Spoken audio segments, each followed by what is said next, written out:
In the winter of 1941, millions of Soviet citizens woke up to a reality more terrifying than the battlefield itself.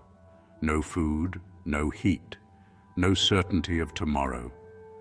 While German tanks thundered toward Moscow and Leningrad starved behind iron rings of siege, the Soviet people were fighting a different kind of war. A war inside kitchens, factories, classrooms, and cramped communal apartments. This is not the story of generals and victories. This is the story of survival, of hunger, of propaganda, and of how an entire society was reshaped by total war. When Nazi Germany invaded the Soviet Union in June 1941, the attack was swift and devastating. Entire cities were bombed within hours. Millions were captured.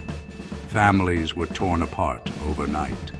Civilians quickly realized this would not be a short war.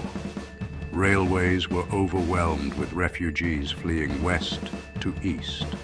Mothers carried children for hundreds of miles.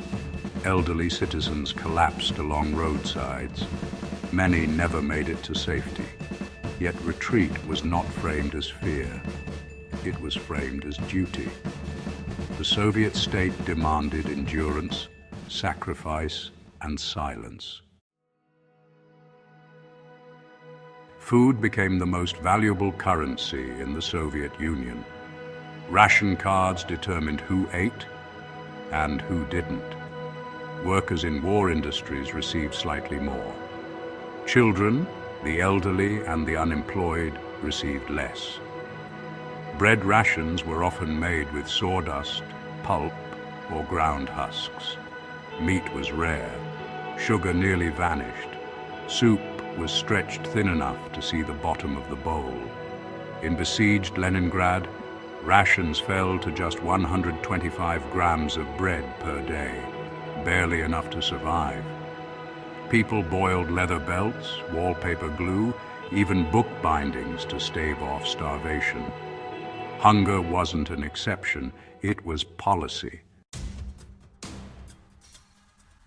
As the front lines collapsed, entire factories were dismantled and moved east, across thousands of miles, by train, machinery, workers, families, all transported under bombardment. Once rebuilt, these factories ran day and night. Teenagers replaced drafted men. Women operated heavy machinery for 12 to 16 hours a day. Injuries were common. Rest was rare. Quitting wasn't an option. Absenteeism could be punished as sabotage. Workers were told, "Every shell you fail to produce costs lives at the front," and many believed it. Every wall told a story, and that story was victory. Posters depicted heroic soldiers, smiling factory workers, and mothers urging sons to fight. Newspapers published constant tales of bravery and sacrifice, rarely mentioning defeats. Radios blared speeches praising resilience and unity. Fear was real, but so was belief.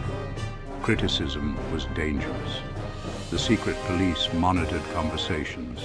A careless joke, a complaint about rations, or a whispered doubt could lead to arrest. The message was clear. To question the war effort was to betray the motherland. Soviet children grew up fast, or not at all. Schools closed or doubled as hospitals. Children worked in fields, factories, and workshops. Many were orphaned by bombing, executions, or starvation.